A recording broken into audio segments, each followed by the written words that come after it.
California Edition. I'm Brad Pomerance. We are coming to you from the Cannon House office building in Washington, D.C. It's my pleasure to introduce you to, if you don't know him already, Jeff Denham. He is a member of the United States Congress. Sir, you spent 8 years in Sacramento. You're now in your second term in the House of Representatives. Talk to me about the differences, the similarities. Certainly, it's been very exciting to come to Congress. This wasn't something I was looking to do. But certainly an opportunity to represent not only my community, but I was somebody who served in the Gulf War, served in Desert Storm in Somalia, and it's just a huge honor to be here and represent our entire nation. Big issues. So coming from California, State Senate, dealing with budgets every year, the state budget dealing with the governor. You were there during tough years. Some very tough times, no doubt. And no now, more surpluses back then. No, and now much broader. Right. So not only are we dealing with the fiscal impacts of everything from our current budget and debt, but the entitlements, certainly Medicare, Social Security, immigration, and then all of the issues that affect me at home: immigration, jobs, getting our jobs, our national economy going, but also getting the local economy going. So really representing our community, but it's been very exciting. And let's talk about immigration, which many see as an economic driver. When you think about immigration reform, it's an issue that seems to be driven by the Democratic Party. You are a member of the Republican Party, and yet many of your constituents, Republicans themselves, are getting strongly behind immigration reform. Many folks in ag, in the farming industry. Is that what you're hearing when you go home? I hear from everybody at home. No I mean, doubt. this is an issue that affects everybody, but more than it being a jobs issue, it's a moral and ethical issue. I mean, because it affects so many people in our community. It affects my family. My wife was first generation, and you know, her father came over on the Bracero program, and you know, it has affected my family going through the same process. It's so interesting you call it a moral issue, because rarely have I heard that from leaders. And in a lot of ways, many leaders may feel that because these are people. Yeah. You know, no matter what you think about the legality or illegality of their entrance, they are still human beings. That being said, though, for those Republicans that are looking to support immigration reform, and I say this with all due deference, the question of the economic impact is a powerful one. It is one that is seen as another reason to support the reform of our immigration laws. And so is that what you're seeing? Is that what you're hearing? Because I have to think, sir, you're under a tremendous pressure. The Republican caucus is nervous about immigration reform. You know, there are members from states that have, you know, virtually no immigrants, no ag to speak of. Yeah, I think that the two biggest issues are an issue of fairness, making sure that we have a fair process that continues to allow immigrants from around the world to come to our country, so that the 11 million that are here undocumented today also have that same sense of fairness as they become legal residents. And an issue of security, making sure that we do this one time, we get it right. Not only do we address today's problem, but we make sure that our borders are secure, that we have a national ID program or an e-verify system so that everybody knows what jobs are available, and making sure that it's an economic driver as well. But if you look at where the House is today, they have not proposed a comprehensive package. The Senate is looking toward that, but they have focused on e-verify. They focused on a guest worker program. So where does that leave the House, with the Senate looking for comprehensive reform, the House looking for more piecemeal reform? First of all, I'd say that we were very close quite some time ago. There are a group of us that are working on a comprehensive package, but that group even started well before I came into Congress. There's also a separate effort to have each one of these individual items, and so we're going to have a real battle. Do we allow each of these individual items to come up by themselves, when we come back, or have a comprehensive one? For our viewers on HLN, thank you for joining us. We'll be right back. Well, what's your sense, sir? Should we do it piecemeal, or should we do it comprehensive? We absolutely have to have a comprehensive package that goes to the president. So what we conference between the House and the Senate will be the big question. So if we take it all up in one day, we could have several different bills that come up all in one day, but then leave the House as a comprehensive bill, even though it didn't leave committee. Because the comprehensive package still has to go through multiple committees as well. What are your colleagues in the Republican Party, members of Congress, asking you Because I have to think that you've become a resource for them. They don't have ag in their district. They don't have large immigrant populations. I mean, you really do represent a unique Republican district. Most Republican districts, as we know, descend from European descendants. You know, they're descendants from Europeans. Yeah, I mean, I've certainly had a lot of colleagues ask me about my approach in the district and how I'm doing things differently. For me, I've always been doing them the same. You know, I represent my entire community, and it's a very large Latino population.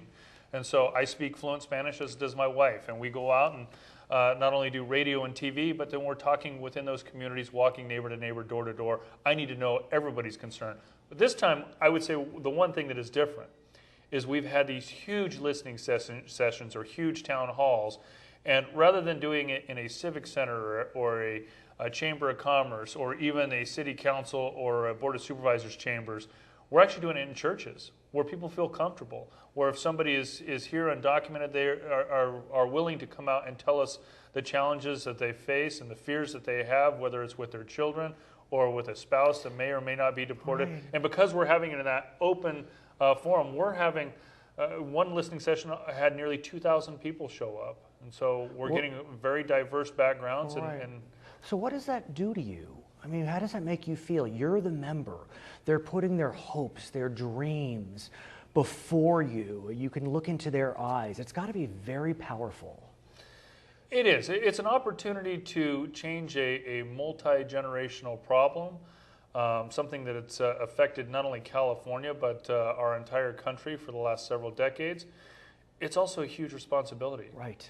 We've got to get this right. In 1980s, we've got one right. chance to get it right, and it's such a broad set of issues that, again, it affects everybody. Have you looked at the Gang of Eight proposal out of the Senate, and therefore have you taken a position on that piece of legislation? I think they've had the right framework all the way through. I have had some concerns with some specific pieces of it, but overall, I think that there's, 90-95% of the issues in there that we can work with. That says a lot. I mean, the fact that very, you very are close. saying that says a lot. The question is, are other members of your caucus saying that? No, I think certainly others have different concerns. Alaska, Iowa, South Carolina have different concerns than the Central Valley in California. Right. What about the border? Because that is an issue that is so very important. We look at border security. It does appear that we have an increased number of border agents, that we have more fences along the border, especially since 1986, when we last tried this. Do you feel as if that the framework set forth in the Senate is adequate to allay the fears of those that are looking toward immigration reform but are nervous about the issue of border security? I think that the precautions that are put in there are sufficient. My concern is with the timeline. That was one of the challenges that we had in the 80s when this was done, was certain aspects of the immigration policy were implemented and put in place and others weren't. We need to make sure that our border is secure, that we do have high-tech involvement, right. Either with cameras or motion detectors, as well as having greater border security with more enforcement. You mentioned the timeline. It's very wise to mention, as it's structured through the Senate version, after 5 years, if there is a sense that 90% of apprehensions have been made, those that were in the pipeline can apply for citizenship. If not, that citizenship is put on hold. What's your sense of the timeline set forth? Again, I think that it is something that we're going to have to massage when it comes to the House. I mean, the important thing is going to have the two houses actually working in a bicameral, bipartisan fashion. This is not a Republican or Democrat issue. It's an American issue. We've got to solve this problem. We are a land of immigrants, and we need to start acting like one and put an immigration policy that works. His name is Jeff Denham. He's a member of the United States Congress representing significant portions of the Central Valley. We are coming to you from the Cannon House Office Building in Washington, D.C. My name is Brad Pomerance. This is California Edition.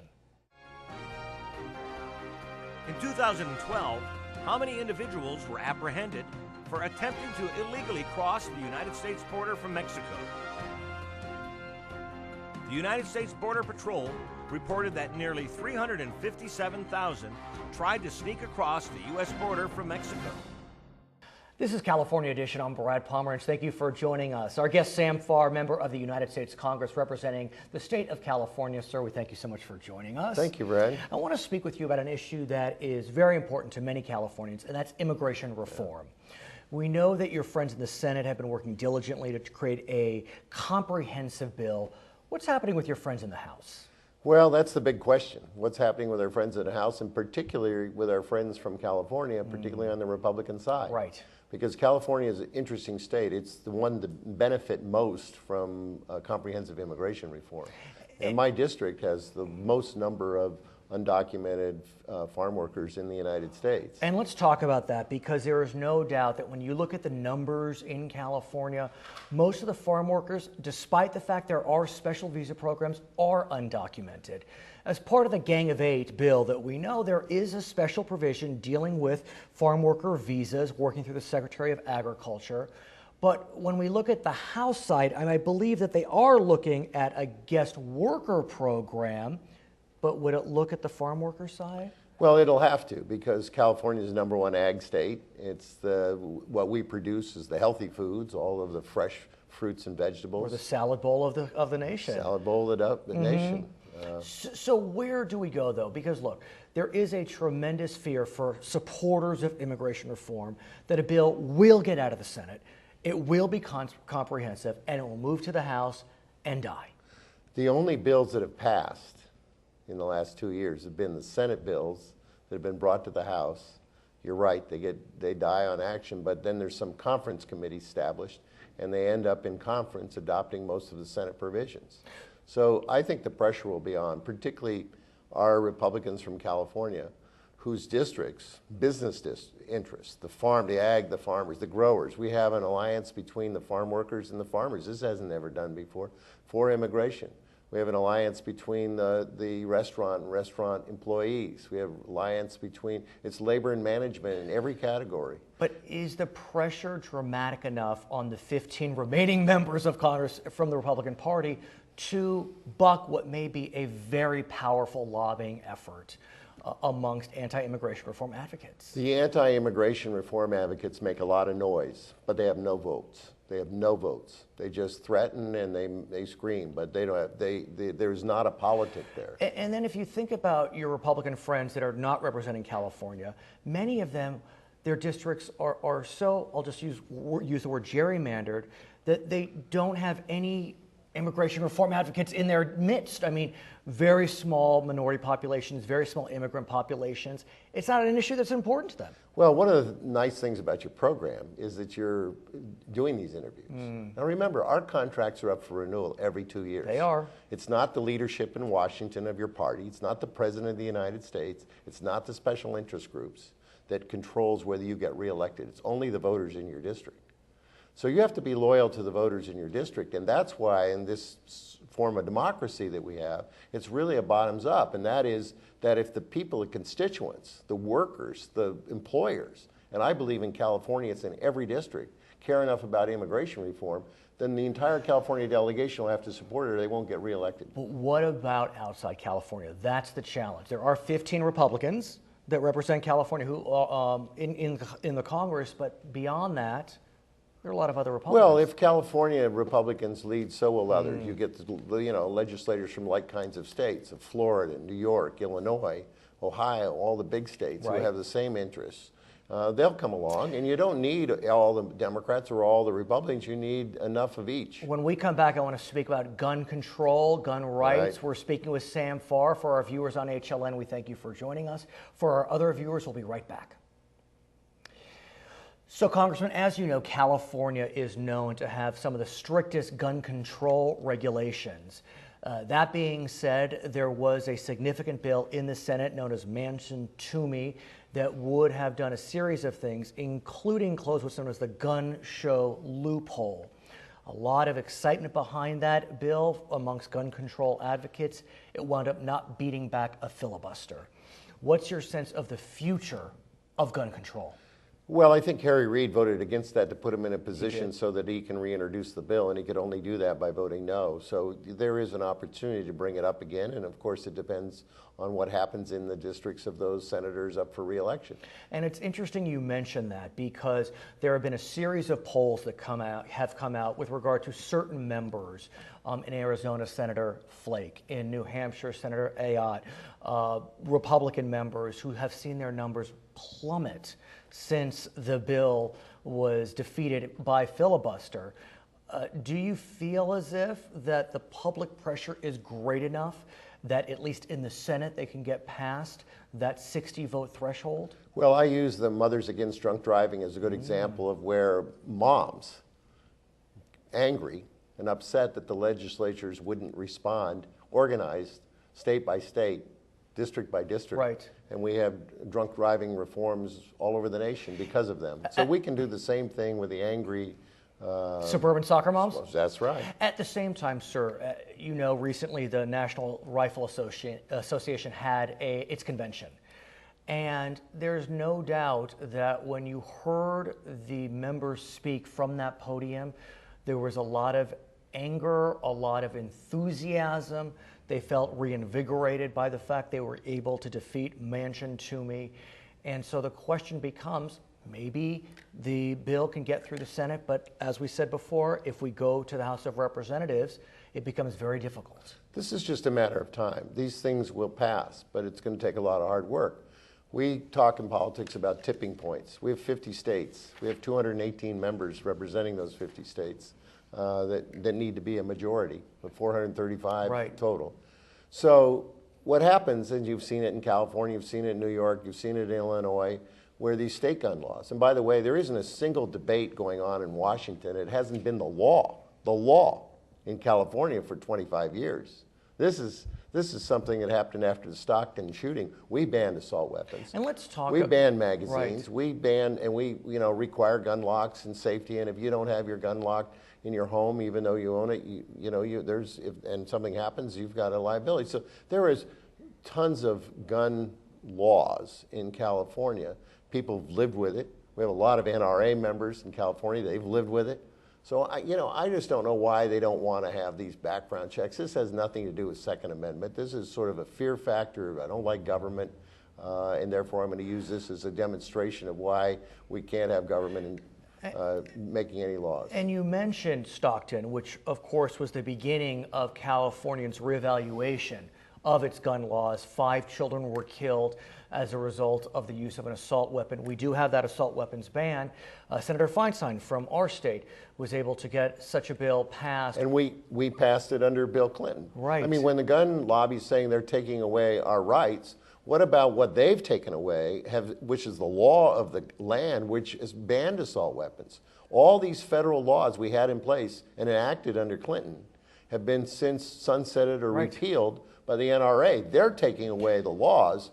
They're not allowing us to pass those, reenact those same laws that have been the law of the land. But when you look at assault weapons specifically, that bill was brought at the same time as Manchin Toomey, and it only got 40 votes in the Senate. I mean, that one seems to be the least popular amongst national senators. And so why is it that background check seems to have some momentum, but assault weapons ban, it's going nowhere, sir? Well, what I've learned in politics is that you can have a lot of money spent and a lot of noise here made in Washington and get on these national talk shows and everything. But it gets down to that election. And we've seen in California, and you mentioned Senator Feinstein, she had Mr. Huffington run against her and spend some $27 million. So money can't. And we saw Meg Whitman and others in the last election spend all kinds of money. Just money alone in elections is going to get elected. What gets you elected is grassroots democratic participation by people. So if this is enough working people and concerned people that these gun issues and immigration issues count, they will make that statement in the polls. And you'll see people lose office and new people get elected. You'll see the ability to empower communities. And I think the next decade is really about local empowerment. There's no money at state level. There's no money at the federal level. There's going to be answers at the local level. He's Sam Farr. I'm Brad Pomerance. You're watching California Edition.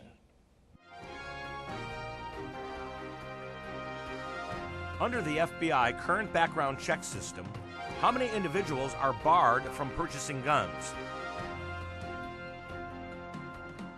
The FBI's database lists 7.3 million individuals who are barred from buying guns. Welcome to the nation's capital. We are coming to you from Washington, D.C. My name is Brad Pomerance. We are joined by Steve Horsford. He's one of the newest members of the U.S. Congress representing the state of Nevada, a huge district, a new district. Yes. Talk to us about your new job. You've been in the Nevada Senate for 8 years, Senate President for 4 years. I'm very honored and privileged to be here as a new member of Congress. This is the 4th Congressional District, which covers 52,000 square miles. It's 7 counties. We cover everything from agriculture to mining, 4 military bases, Area 51 and the test site. Yes, and we have the base of a third of Las Vegas. So it's a very diverse district. And let's talk about that district, because Nevada has seen good times, seen tough times. Last few years have been tough for Nevada. High unemployment, high foreclosure rate. Talk to me about that, your constituents, what's happening? Well, I was born and raised in Nevada, and so I have seen firsthand the impact during the boom years when we were the fastest growing state and economy in the country for more than 20 years. And unfortunately, during this sustained recession, the fact that we still have higher than acceptable unemployment, we lead the country in home foreclosures. And so, you know, I'm here because my constituents sent me here to fight for them, to fight for the middle class, the families who are struggling every day to get by. And we think about your constituents, those families, many members of those groups, they may be legal immigrants, they may be undocumented immigrants, and they're looking to you with a lot of hope, a lot of fear when we look at immigration reform. What are they telling you, sir? They're telling me to work together with my colleagues to fix what is a broken immigration system. And I'm very optimistic that this is a milestone, that in 3 decades we finally have an opportunity in a bipartisan way to work together to fix the system. And I don't mean to be hyperbolic or pessimistic, but many folks thought that there was a perfect storm for gun control, gun reform. As we speak today, we didn't see that in the wake of Newtown. So I want to get a sense from you, should the advocates of immigration reform be optimistic in light of what happened with the gun control debate? Well, yes, and the gun control debate and background checks, I think is still an issue that one could argue could be addressed. But on immigration, look, we have the Chambers of Commerce agreeing with the national labor organizations. We have farm workers and the ag industry agreeing. We have Republicans and Democrats working together to craft a bill for the first time in more than 3 decades. But let's talk about those Republicans and those Democrats, because many of those Republicans and those Democrats are from the Southwest. They've been working on these issues for some time. But that may not be enough, especially in the House, to get immigration reform to march forward. How do you speak with members from either party who don't represent large immigrant communities, who don't represent ag or farm? This issue isn't important to them, and their voters say, this is amnesty. Well, what I say is we all moved here from somewhere. And when we recognize that, you know, we're all immigrants and that this is a nation of immigrants, we want an immigration policy that works. And if we can focus on keeping our families together, holding employers accountable to only hire those who are authorized to work here, to strengthen and tighten our border security, and to provide an opportunity for an earned pathway to citizenship, then I think we can accomplish that together. The Senate's moving forward. The House is submitting piecemeal legislation. Will they come together? Well, the House is still looking at a comprehensive bill, and I'm hopeful that before the end of May we will have a bill that mirrors the Senate, and we'll work together from there to craft the best bill. Will it be perfect? No, but we can work together to get it done. For our viewers on HLN, thank you for joining us. For our other viewers, we'll be right back. Congressman, you mentioned that your district includes significant military employers. We know that as a result of the sequester, that the military industries in our nation have been hit very hard. Because the sequester hit in March, we're going to see a 13% reduction in the defense industry, more than if the sequester continues. What are your constituents telling you that may work in the military on the civilian side? or whatever it may be. Well, at the Nellis Air Force Base, Please. which is the largest base in my district, there are 600 civilians who are or will soon receive furlough notices, which will amount to upwards of 20% cut in their pay between now and the end of the year. So this is real. And some, unfortunately, may lose their job altogether. What do you say to them, especially when you saw a Congress come together to avoid furloughs of air traffic controllers because Congress members fly a lot, or for meat inspectors because the meat industry is powerful? I mean, I'm not advocating that. I'm not saying that's what I believe, but that's what people may feel. I voted for the restoration of the FAA because I represent a tourist-based economy, and Fair we enough. need to keep our airports open, and it was the right thing to do, and it's the right thing for us to do to fix the entire effects of the sequester, including on the civilian part of our military, including on seniors and who Meals rely on on Meals Wheels. on Wheels, and my families who depend on the Head Start programs, all of whom are being affected by a poorly conceived sequester law that none of us believe should have gone into effect. But what's so interesting to me is you would think that the Congress would come together, even if it's a Band-Aid, for the defense industry to avoid those furloughs. Why is that industry not in the sweet spot? Well, to be clear, active military and our veterans Yes, you are are held clear. harmless. You are clear. It's the civilian side and the contracting portion that is at liberty of these cuts. And that's why I'm working and will work with anyone, regardless of party, to come up with a solution to fix the sequester. I believe it's bad policy and it should be replaced. And I've heard that said by Democrats and Republicans, and we don't see movement. What we see is a lot of focus on immigration reform, which we understand, on gun control, health care, whatever it may be.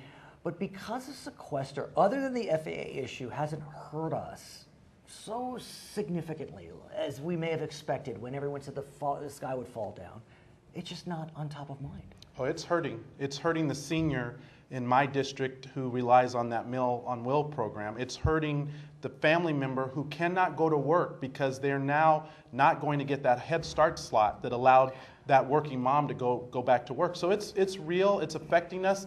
And no, should more be done? Absolutely. And I believe that Congress should stay in session, that we should work around the clock if necessary to get that job done. What about using this opportunity to really see bona fide reform, be it taxes, be it entitlements, be it a more prescribed way to attack our debt and deficit? Can we see the grand bargain that Mr. Obama, our president, is dreaming of? I believe so in the long term. That the sequester needs to be fixed in the short term. In the long term, I am optimistic that the president's budget proposal, the Senate budget proposal, as well as the House Republican budget proposals are now out there. And now we have everyone's plans. Now it's time for us to come together and work towards that grand bargain that so many people talk about. But here's what's interesting. I've spoken with other members about this. Because the economy is doing better, we see more tax receipts coming into the federal government. So the debt ceiling will actually expire much later than expected, maybe towards the end of the year. Then we get into an election season, and folks don't want to give the president a win or the Republicans a win. It's not about the president. It's not about Republicans. This is about the American people. And they sent us here with a very clear message. Stop playing politics and get something done. And I can tell you among the freshman members, at least, the majority of us, we want to work together to get something done. We put partisanship aside. The elections are over. We're not focused on 2014. We're focused on helping the American people right now, and we know that's what they want us to do. And I've spoken with other freshmen. I guess there's a caucus, No Labels. Have you heard this? What I wonder, though, and I mean, no disrespect, but you're freshmen. You got some leadership above you. Are they going to listen to you? Are they going to hear your hue and cry, almost 100 of you? Well, we're home every weekend. We're talking to our constituents. We're the ones who are freshest off of being elected. And the message was very clear in my district and across the country. Get something done. Work together. Solve our problems. And that's why I'm here. His name is Steve Horsford. He's a member of Congress from the great state of Nevada. My name is Brad Pomerance. Thank you so much for joining us.